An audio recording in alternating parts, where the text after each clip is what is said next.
The air was thick with the scent of moss and damp earth. I had planned to spend 3 days exploring the park, capturing the rushing rapids of the Swanee River and the limestone cliffs that lined its banks. When I arrived, the visitor center was empty except for a ranger named David. He looked up from his desk as I walked in, his face weathered but kind. Afternoon, he said. You here for the trails or camping?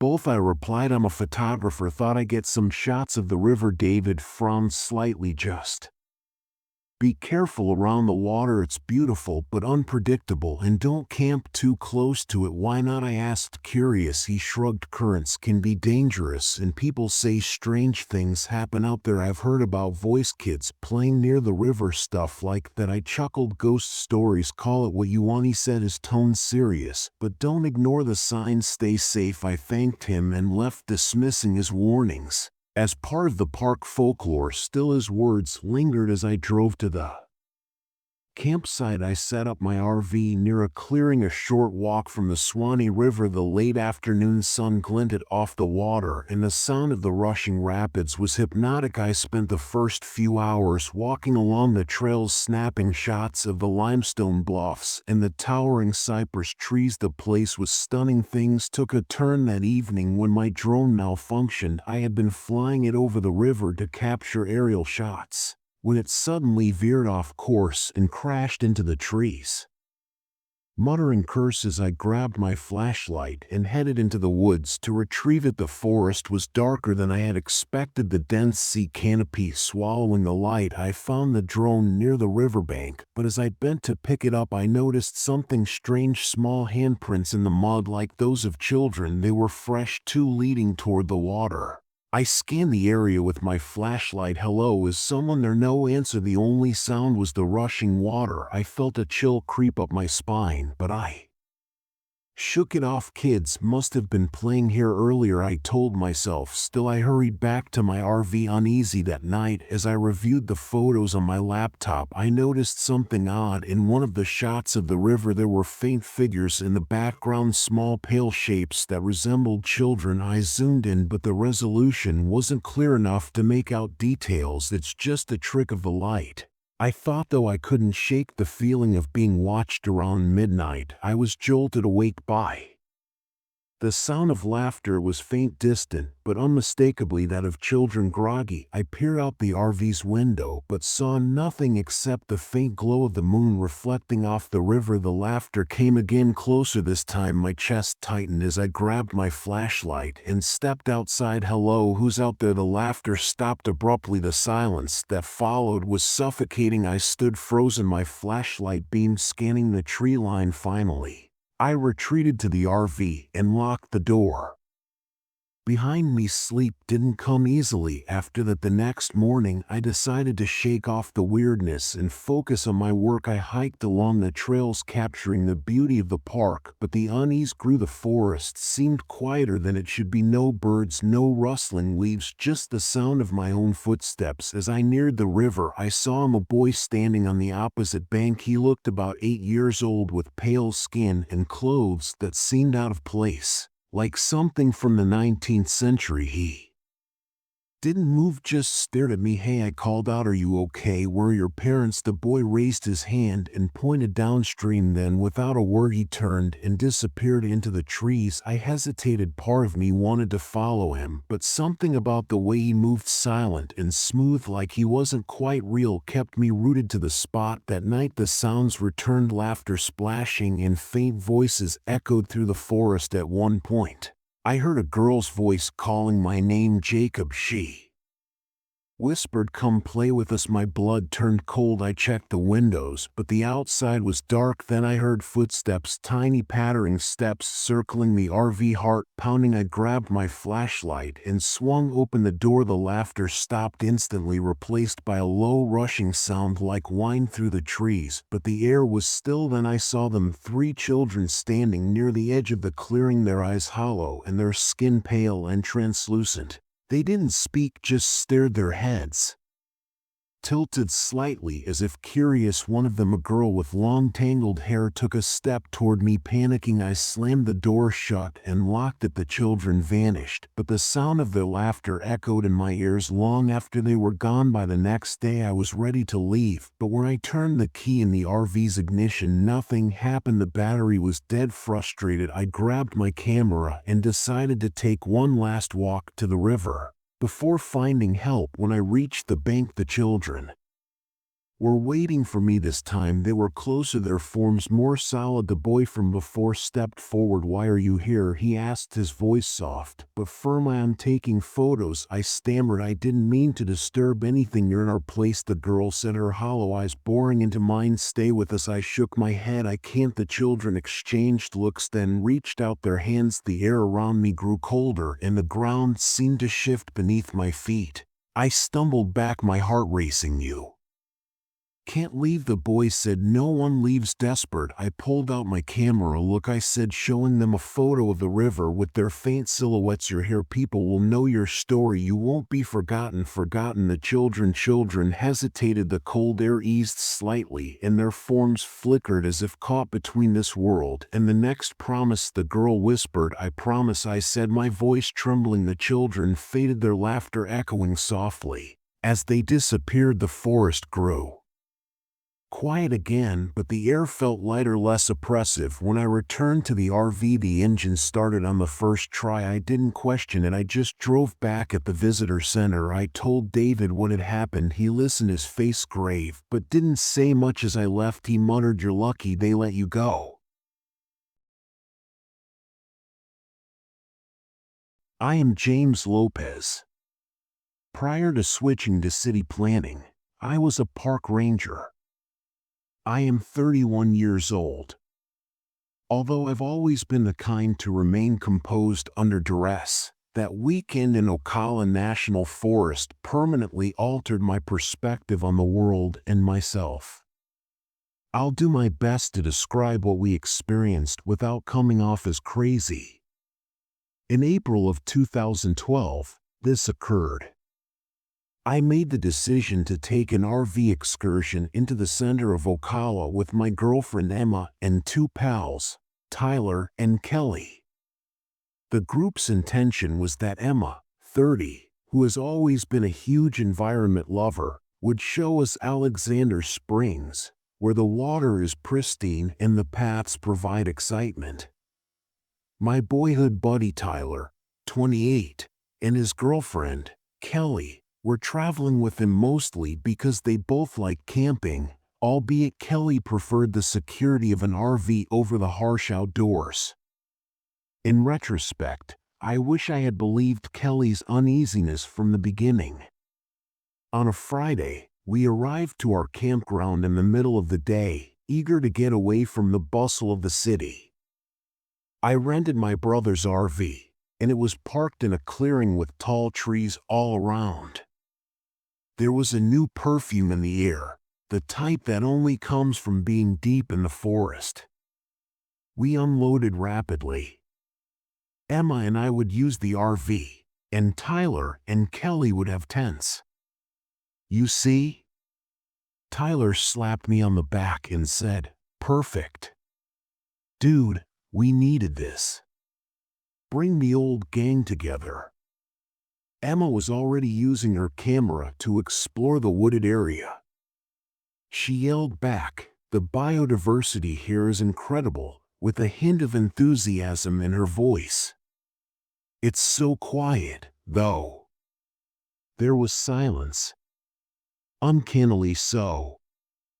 Typically, you would hear insects buzzing, birds chirping, or some other sound. Rather, the woods seemed to be holding its breath. I attributed it to the fact that I was further out than normal. The first night went without incident.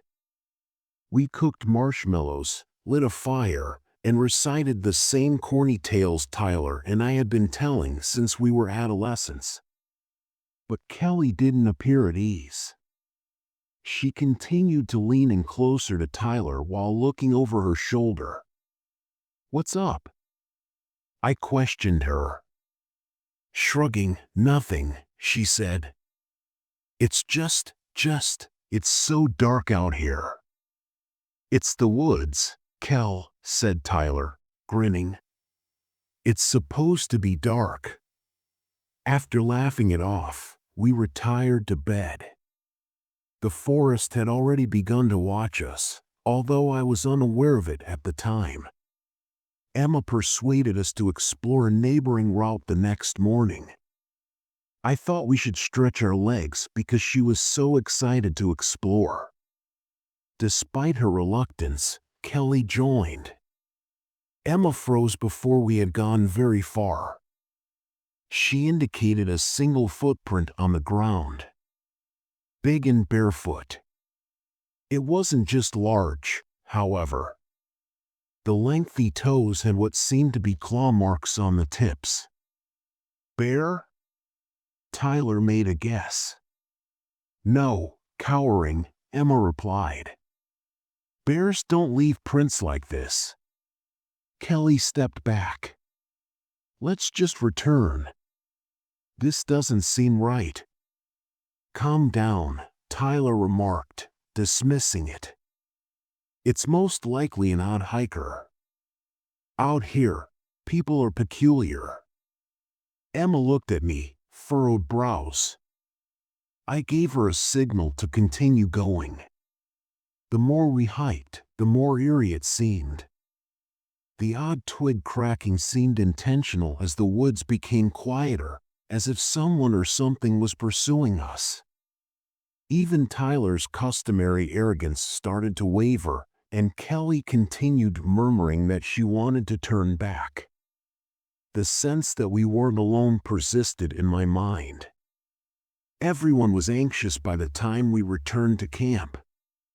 We made the decision to spend the night near the RV.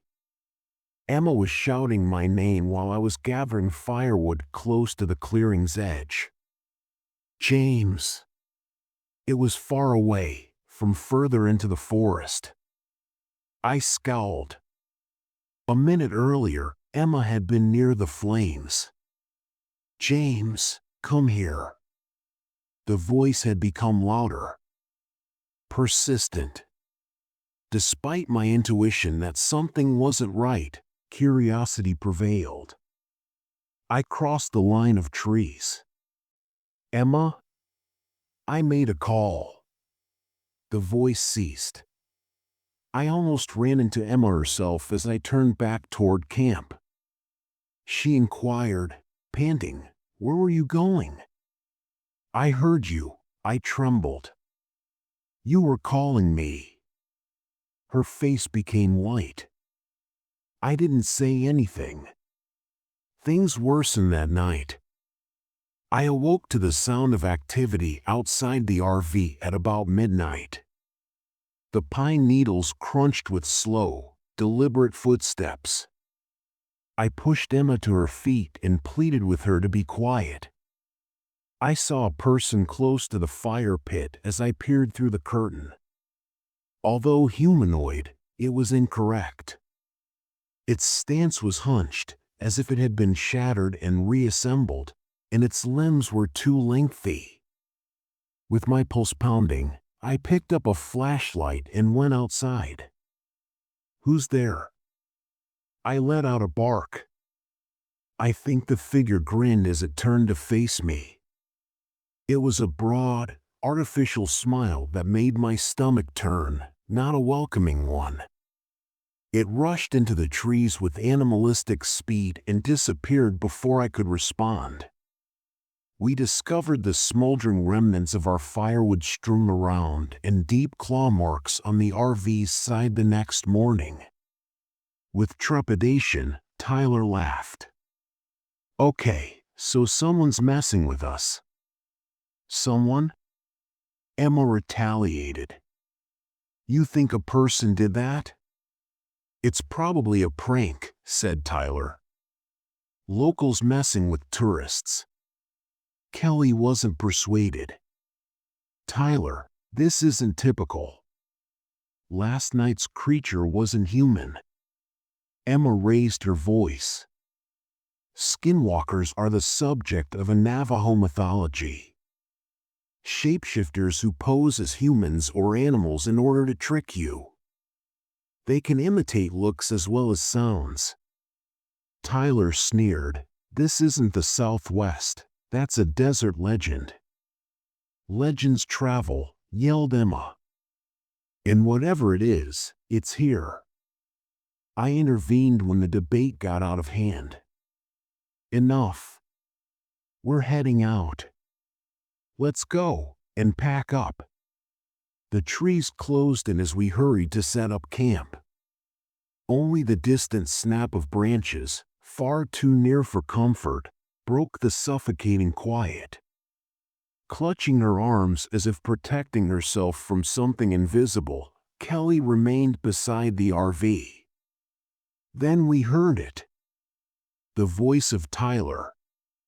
"Hey guys, I discovered something. Come have a look." We stopped. Tyler was standing next to me, his face pale. I grabbed a flashlight and shouted, "Stay here," before moving into the woods. I protested, but Tyler followed. It became darker as we descended further. Then we caught sight of it. A person with its back to us stands between the woods. Tyler was just like that. "Hey!" I yelled. The figure pivoted. Its face, a horrible, distorted parody of Tyler's features. It has excessively big eyes. Its mouth opened out too much. With a guttural, unearthly cry, it charged before we could respond. With our adrenaline rushing, we ran back to camp. "We're leaving now," I yelled. I turned on the engine and everyone climbed inside the RV. We sped down the wooded road once the tires caught after spinning in the loose soil. However, it continued. It raced with us, its limbs jerking in strange ways. Its lips produced unsatisfactory words. "James," it imitated in a twisted voice. "Don't leave." Its claws screeched on the metal as it banged into the side of the RV, causing Emma to scream. The thing fell backwards as Tyler snatched a hatchet from the supplies and swung it furiously at the window, breaking the glass. We continued till we came to a ranger station at the forest's border, trembling and scratched from the broken glass. The ranger gave us a quick glance. He inquired, "Around Alexander Springs?" We gave a nod. He let out a sigh. "You're lucky you made it out." That vacation was never discussed again. After that, Tyler and I grew apart, and Kelly vowed never to camp again. In an attempt to make sense of what we had seen, Emma developed an obsession with the tales. What about me? Since then, I haven't been in the woods. Some locations are wild because something else lives there, not because of the wildlife or the landscape. Something that hungers and waits and watches.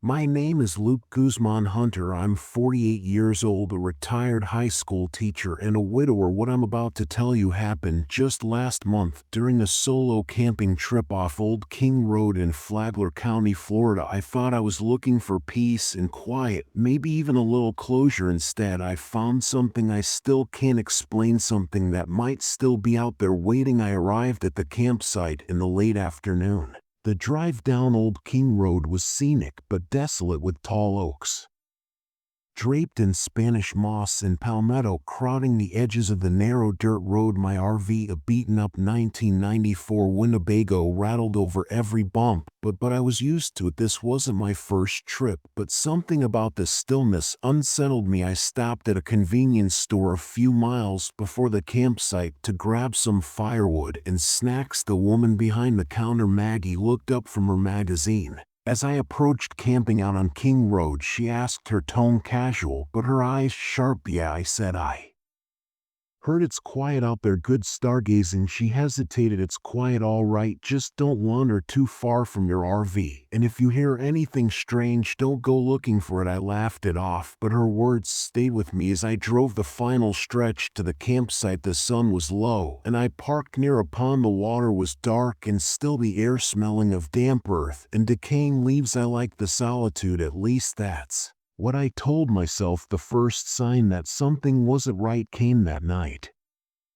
I had a small fire going and the RV's generator was humming softly. I was sitting by the fire nursing a cup of instant coffee when the generator sputtered and died. The sudden silence was jarring. Damn thing, I muttered, grabbing a flashlight to check it out. Everything looked fine, no loose wires, no obvious problems. When I flipped the switch, it roared back to life as if nothing had happened. I returned to my chair, but the unease lingered. The forest around me felt too quiet, like the wildlife had been holding its breath. Then I heard a faint rustling in the bushes behind me. I turned the flashlight beam, cutting through the darkness, but there was nothing there. Probably a raccoon, I thought, but I couldn't shake the feeling that I was being watched. The next morning, I decided to explore the area. The pond looked serene in the daylight, its surface reflecting the gray sky. As I circled it, I noticed something strange: footprints in the mud. They were large, clawed, and definitely not human. A chill ran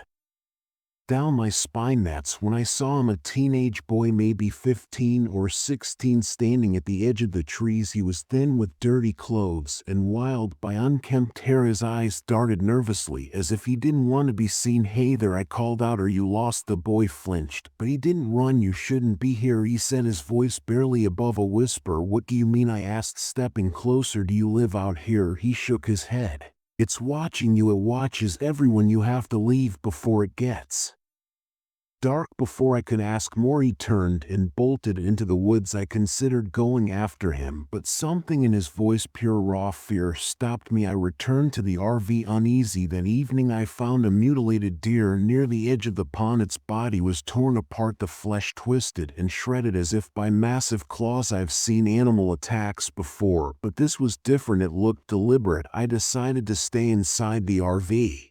That night the generator kept cutting out, leaving me in darkness for minutes at a time. Each time the lights flickered back on, I thought I saw movement outside the windows, shadows darting just out of sight. Around midnight, I heard a sound that froze me in place. My late wife's voice. Gabe, Dana whispered, come outside. I knew it wasn't real. I've been dreaming of Dana ever since she passed, but this was different. Her voice was so clear, so close. When it called again, I almost opened the door before catching myself. No, I whispered, backing away. You're not real. The whisper stopped, but the RV shuddered violently as if something heavy had slammed into it. I grabbed a kitchen knife and held it tight, my heart racing. The shuddering stopped, leaving me in silence. The next morning I found deep scratches on the RV's door, like claw marks. The boy Ethan appeared again, standing at a distance. His eyes were wide, his face pale. It's hungry, he said. It doesn't stop. What is it? I demanded, approaching him. What's out there? He hesitated,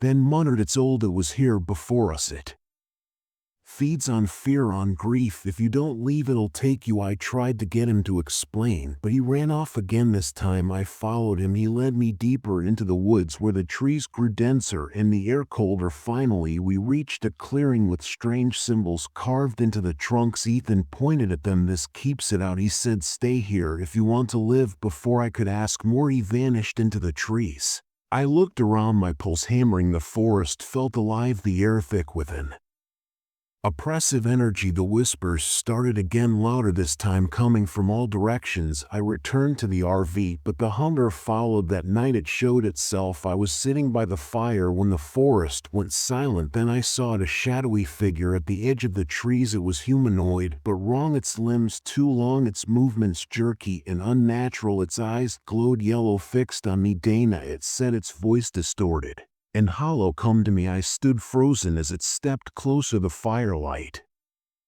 flickered and I saw its face, or what was left of it. The flesh was stretched and rotting, its mouth too wide, filled with jagged teeth. I grabbed a can of lighter fluid and dashed it onto the fire pit, igniting a massive flame. The creature recoiled, letting out an unearthly shriek. I ran toward the symbols Ethan had shown me, the hunger chasing me through the trees. The moment I crossed the boundary of the symbols, the hunger stopped. It paced back and forth, hissing and snarling, but unable to cross. I stayed there until dawn, clutching the knife and listening to its guttural growls. When the sun rose, the hunger vanished. I returned to the RV, packed up, and drove away without looking back. I stopped at Maggie's store on the way out. She took one look at me and nodded. "You saw it, didn't you?" I nodded, too shaken to speak. "You're lucky," she said. "Most people don't make it out later." I tried to find information about Ethan, but no one had seen a boy matching his description. My name is Julian Norris. I'm 39 years old, and this happened a few months ago when I decided to take a break from the life I've been barely holding together. My wife Jenna passed away last year, and the silence of my empty home had become unbearable. I'd always loved music, it's what I taught for years, but after she died I couldn't bring myself to pick up a guitar, so I bought an RV and decided to travel, hoping to find something, anything that would help me feel alive again. That's how I ended up at Big Shea State Park in Florida. I'd read about the park rapids, the largest in the state, and thought their roaring, chaotic beauty might inspire me to compose again. What I didn't know was that the silence I've been running from would find me there, in the voices of the dead. I pulled into the park just before dusk. The forest was dense and quiet, save for the distant roar of the rapids. The ranger station was empty, but I found a map pinned to the bulletin board outside. It marked a few trails and campsites, one of which was near the riverbank. That's where I decided to stay. As I set up my RV, a ranger approached. A woman in her 30s wearing the usual khaki uniform and a wide-brimmed hat. Her name tag read Laura. "Camping alone?" she asked, her tone polite but laced with concern. "Yeah," I said, trying to sound casual. "Just needed some peace and quiet." Laura nodded, but hesitated. "The rapids can be unpredictable. Be careful if you hike near the water." She paused, glancing toward the tree line. "Some people say you can hear voices out there at night, probably just the water playing tricks, but it can be unsettling if you're not used to it." I smiled, more amused than unnerved. "Thanks for the warning." Laura didn't return the smile. "Just don't wander too far with that." She left, her words hanging in the cool evening air. After dinner, I sat outside the RV with my guitar, strumming idly as the last light faded from the sky. The sound of the rapids was louder now, a constant rush that drowned out the usual nighttime symphony of crickets and frogs. For the first time in months, I felt a flicker of inspiration. Maybe this trip wasn't such a bad idea. Then I heard a faint giggle, like a child's, carried on the wind. I froze, my fingers stilling on the strings. It was faint, almost drowned out by the river, but unmistakable. I scanned the tree line, but there was nothing there. "Hello," I called, my voice sounding too loud in the quiet. No answer, just the river and the faint rustle of leaves. I told myself it was nothing, just an echo or my imagination playing tricks, and went inside to sleep. That night I dreamed of Jenna. She was standing by the river, her back to me, humming the lullaby she used to sing when we were younger. I tried to call out to her, but no sound came from my lips. When I woke, my cheeks were wet with tears. The next morning I decided to hike one of the trails that wound along the river. The air was crisp and the sunlight filtered through the trees in golden streaks, but the unease from the night before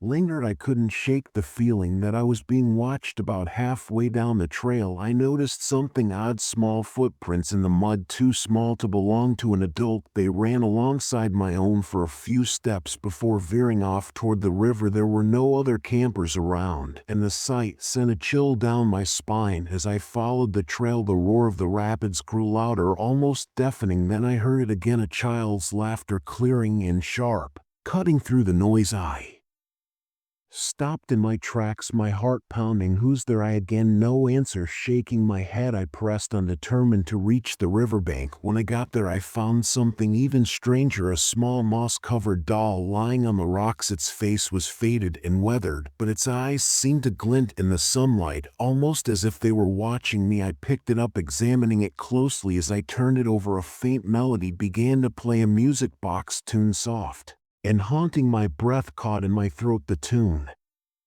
was the same legend I used to hum that evening. I couldn't shake the melody from my head. It felt like the forest was closing and the shadows growing longer, the air heavier. As I sat in the RV, the music box tune began to play again, faint at first, then louder. I searched the RV, convinced I'd accidentally brought the doll inside, but it wasn't there. The tune stopped abruptly, replaced by a soft knock at the door. I froze, my hands trembled as I reached for the handle and yanked the door open. No one was there, just the empty forest bathed in moonlight. Then I saw them, shadows flitting between the trees. They were small, childlike, moving too quickly to be human. My stomach churned as I realized they were circling the RV. I slammed the door shut and locked it, my breath coming in shallow gasps. The RV began to shake as if something or many somethings were pounding on the sides. I shouted for them to stop, but the noise only grew louder, the whispers and laughter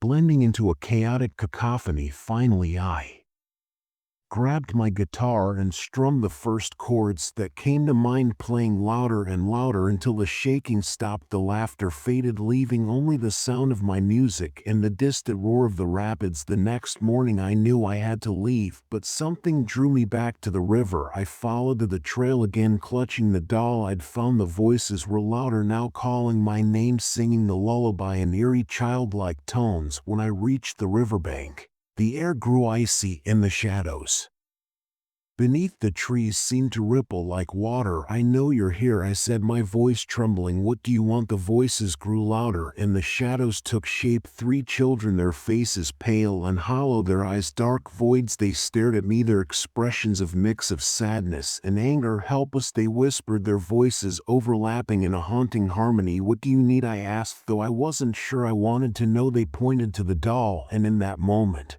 I understood they were tied to it, bound to the river by whatever tragedy had claimed them. I placed the doll on the ground and stepped back, watching as the children reached for it, but as their hands touched it, their forms began to twist and contort, their whispers turning to wails. The river surged, the rapids crashing violently, and the shadows rushed toward me. I stumbled backward, tripping over the rocks, and ran as fast as I could, the screams echoing in my ears. I left Big Shades that day, vowing never to return. The doll stayed by the river.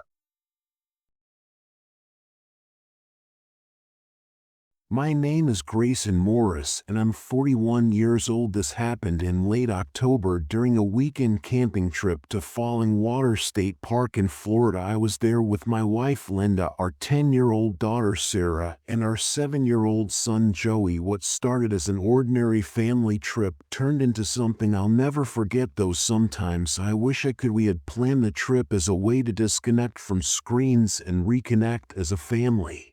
I wanted to teach my kids a bit about survival skills, maybe show them how to start a fire or identify edible plants. Linda was on board, even though she had her reservations about the old RV. I insisted on driving. It had its quirks, flickering lights, and an engine that sometimes took a few tries to start, but I was confident it would get us through. When we arrived at Falling Water State Park, the sun was just beginning to set. The golden light filtered through the tall pine trees, and the sound of distant bird song filled the air. The kids were already squabbling over who got which bunk bed in the RV, and Linda sighed as she unpacked a cooler full of sandwiches and snacks. This is going to be good for us, I said, giving her a reassuring smile. Fresh air, family bonding, it's what we need. She nodded, but her eyes lingered on the dense woods surrounding our campsite. Sure, as long as nothing breaks down. That evening we gathered around a small fire I built. Joey poked at the flames with a stick,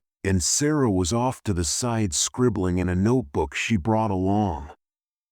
For stories, she had a vivid imagination, always making up tales about fairies and witches. Linda read a book, her face illuminated by the warm glow of the fur light. "What are you writing about, kiddo?" I asked Sarah. She looked up and smiled. "A friend I met today." My heart sank for a moment, thinking she might have wandered off and spoken to a stranger. "What friend?" "Ellie," she said matter-of-factly. "She lives by the waterfall." I exchanged a glance with Linda. "You didn't go off alone, did you?" Sarah shook her head. "No, I didn't meet her in person. She just started talking to me when we got here." Linda frowned. "Honey, it's okay to have an imaginary friend, but don't scare your dad like that." Sarah's expression darkened. "She's not imaginary. I didn't push it. Kids have wild imaginations, and I figured it was just part of her storytelling hobby." The first truly strange thing happened later that night. I was outside stoking the fire one last time before bed when I heard faint laughter coming from the woods. It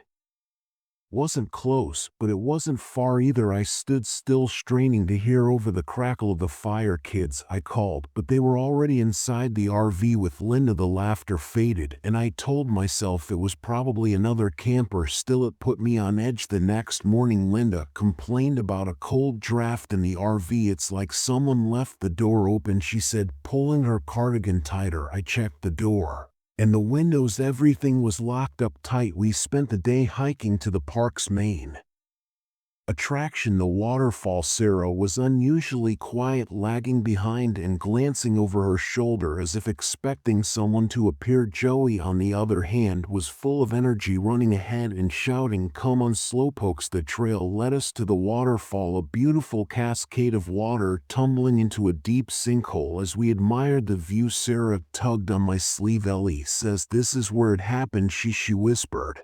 "Where? What happened?" I asked, my voice low. Sarah didn't answer. She just stared at the water. That night the strangeness grew worse. I woke up around 2 a.m. to the sound of faint knocking on the RV door. My first thought was that it was Joey playing a prank, but when I checked, both kids were asleep in their bunks. The knocking came again, this time from the back of the RV. I grabbed a flashlight and stepped outside, my breath fogging in the cold night air. There were no footprints, no sign of anyone around except for a single pair of child-sized muddy prints leading toward the woods. The next morning, Sarah seemed withdrawn and Joey complained about bad dreams. Linda pulled me aside. "Something's not right here, Grayson," she said. "The kids aren't acting like themselves." I didn't want to admit it, but I felt it too, a heaviness in the air, a sense that we weren't alone. By the third day, things reached a breaking point. Sarah began talking to Ellie out loud, carrying on conversations as if the girl were standing right beside her. When Linda tried to intervene, Sarah shouted, "You're scaring her.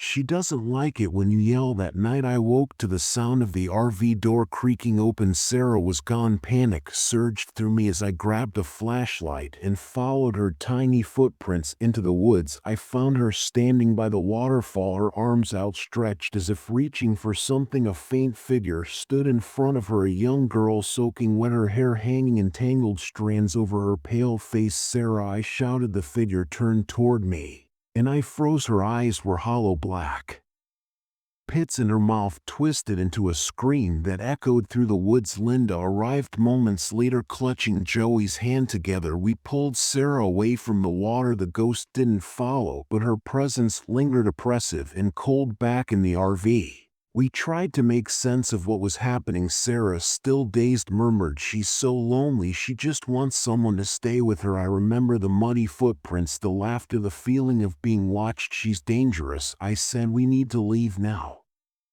But the RV wouldn't start. The lights flickered and the air grew colder. A loud bang came from the roof, followed by the sound of scraping metal. Linda clutched my arm. "What does she want?" "She wants Sarah," I said, my voice trembling. Linda suggested offering Ellie something to appease her. Sarah hesitated, then handed over a doll she'd brought along. "Ellie can have this," she said, "so she won't be lonely anymore." We left the doll at the base of the waterfall, whispering a prayer for Ellie to find peace. For moment the woods fell silent and I thought it was over as we drove away, the RV finally roaring to life. I glanced in the rearview mirror for a split second. I thought I saw Ellie standing at the edge of the woods clutching the doll, then she was gone. The kids were quieter on the ride home and Linda seemed lost and thought we didn't talk about what happened, not right away, but every now and then I catch Sarah staring out the window, as if listening to someone I can't hear.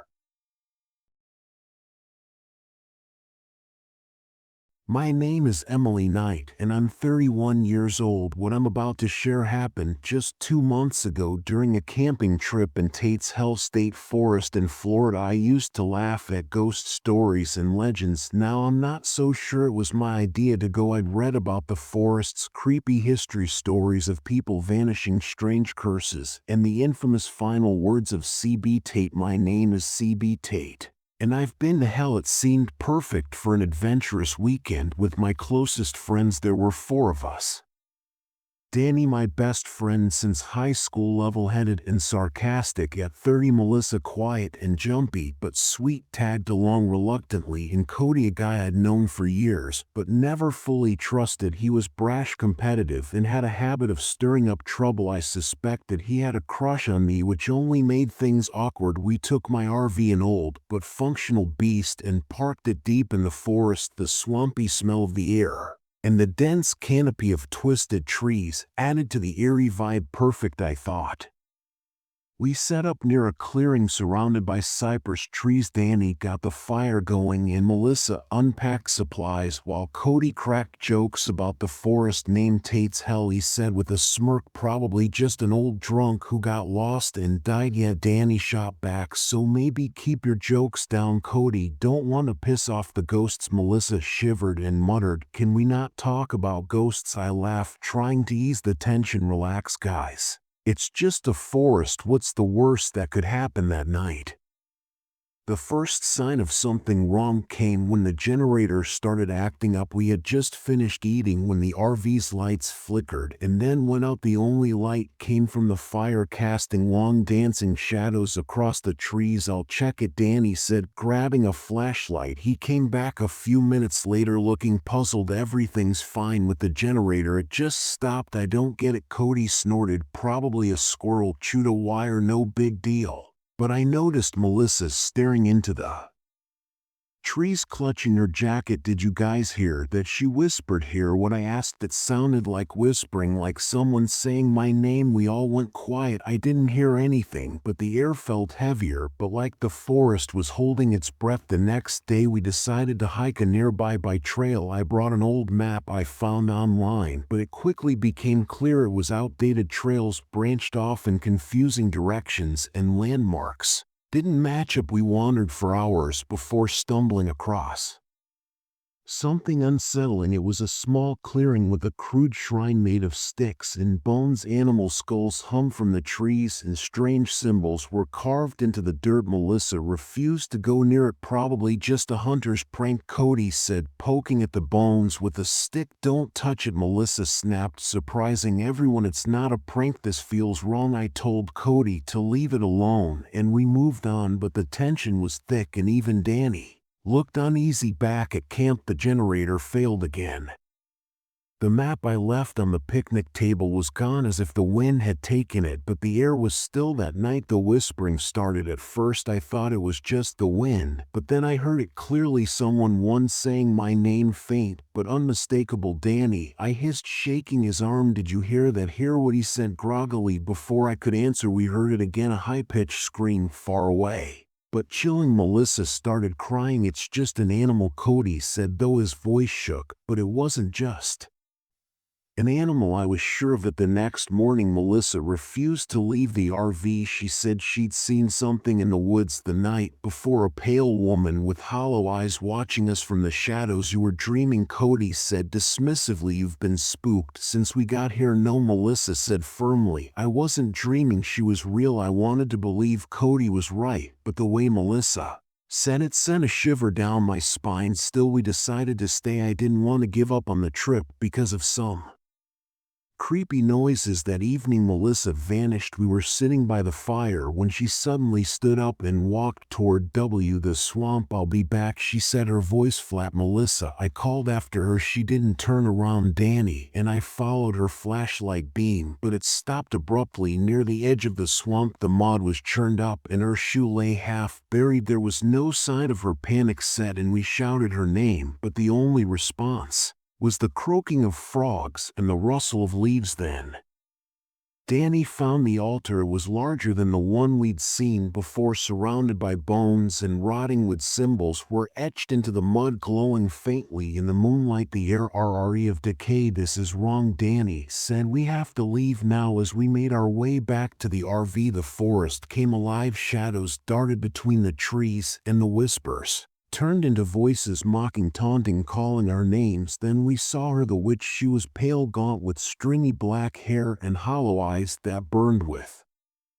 hatred. She stood motionless, watching us, her bony hands outstretched. Cody froze, staring at her in terror. "What the hell is that?" he whispered before anyone could answer. The witch let out an ear-piercing scream. The ground beneath us seemed to ripple, and spectral hands reached from the swamp, clawing at our legs. We ran for the RV, but the witch followed. Her twisted form appeared in every shadow, her whispers filling our ears. When we reached the clearing, we found the RV surrounded by grotesque humanoid figures with elongated limbs and glowing eyes. They clawed at the windows, hissing and growling. Danny grabbed a can of lighter fluid and a lighter. "The altar," he said. "We have to destroy it." We ran back to the altar, dodging the figures that seemed to materialize from the swamp. Danny doused the wooden effigies with fluid and lit them on fire. The flames roared to life and the witch screamed in rage. Her form flickered like a dying candle.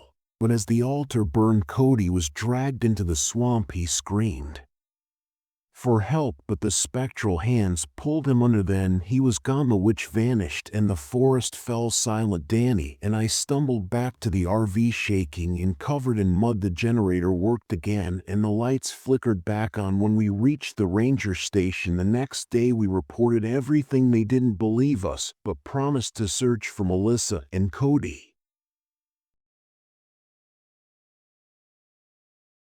My name is Logan Carter and I'm 34 years old. What I'm about to tell you isn't some tall tale for clicks or likes. It's the truth, even if I can't prove it. This happened in the summer of last year, deep in the heart of Ocala Swamp, Massachusetts, a place some people call the heart of the Bridgewater Triangle. I went in as a skeptic, thinking I'd spend a week documenting my survivalist skills for my blog. I came out broken, both physically and mentally, and I'm still not sure if I escaped it all. It started with an idea I'd had for months: test my skills by surviving 7 days alone in one of the most notoriously haunted places in the country. I didn't believe in ghosts or monsters. I thought the stories were just folklore blown out of proportion. So I packed my gear: tent, GPS, water purifier, knives, and my GoPro, and drove to the edge of the swamp. The first thing you notice in Ocala Swamp is the silence. No bird song, no rustling leaves, just the occasional drip of water and the squelch of mud underfoot. It was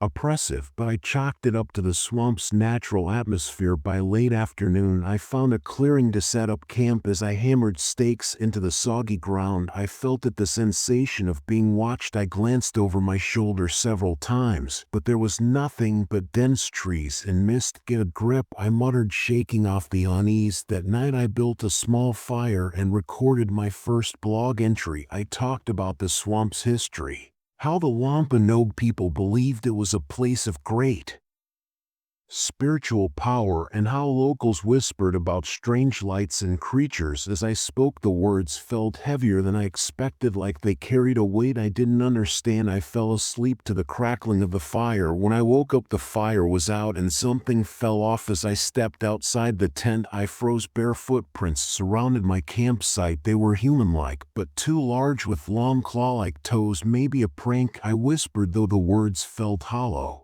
Who would trek this far into the swamp just to mess with me, and why wouldn't I have heard them? I brushed it off, deciding to explore further into the swamp. My GPS flickered in and out, forcing me to rely on a map. Around midday, I stumbled upon something bizarre, a crude shrine made of animal bones and sticks perched on a stone slab. The air around it was colder, almost suffocating. I took a few photos and moved on quickly, feeling an inexplicable dread that night. As I edited footage by the fire, I noticed my knife was missing. I searched the tent, my backpack, nothing. Finally, I found it stuck in a nearby tree blade first, as though it had been thrown with precision. My stomach churned. I didn't sleep well. On the third day, my water purifier broke. I cursed under my breath, knowing I'd have to boil water from now on, which would cost me precious time and energy. The swamp seemed to mock me, its stillness amplified by my rising frustration.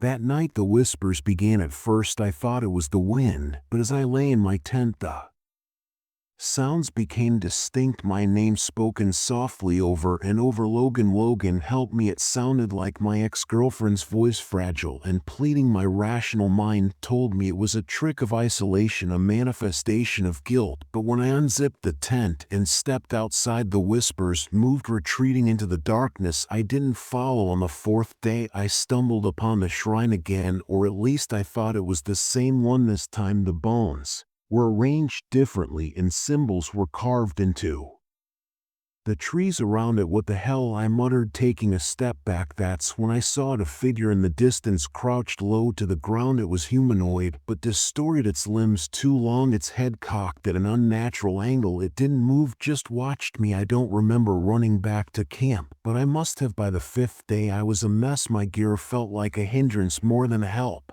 And I was down to my last energy bar. The whispers had grown louder at night, and my maps didn't seem to align with the terrain anymore. I was lost that evening. As I boiled water over a dwindling fire, I heard a branch snap. I turned and saw it, the figure from before, now closer. Its face, it was my face, but wrong, stretched and twisted. Leave me alone, I shouted, throwing a rock at it. The creature didn't flinch. Instead, it mimicked my voice. Leave me alone. I backed into the, clutching my knife like a lifeline. Desperation clawed at me. On the sixth day, I tried to retrace my steps to the edge of the swamp, but every path seemed to loop back to the shrine. I felt trapped, like the swamp itself was conspiring against me. That night the entity grew bolder. It slashed at my tent, tearing through the fabric like paper. I scrambled out, swinging my knife wildly, but the creature danced just out of reach. It was toying with me. On the final day, I decided I had nothing to lose. I gathered dry branches and doused the shrine in lighter fluid. As the flames roared to life, the swamp seemed to shudder. The entity appeared again, screaming, not a human scream, but a guttural, animalistic roar. It charged at me, its claws slicing across my arm. As I stumbled backward, I swung my knife blindly, connecting with something solid. The creature shrieked and disappeared into the shadows. I ran. When I finally emerged from the swamp, I collapsed into the arms of a search and rescue team. I'd missed my check-in by 3 days, and they'd been combing the area. They didn't believe me about the creature. My footage was corrupted, and the photos I'd taken of the shrine were blurred beyond recognition. But sometimes late at night, I hear it, the whisper my name. The swamp didn't let me go. It just gave me a head start. I thought it was just another quiet shift, but that night in Crooked Pine National Forest, I learned silence is where terror hides.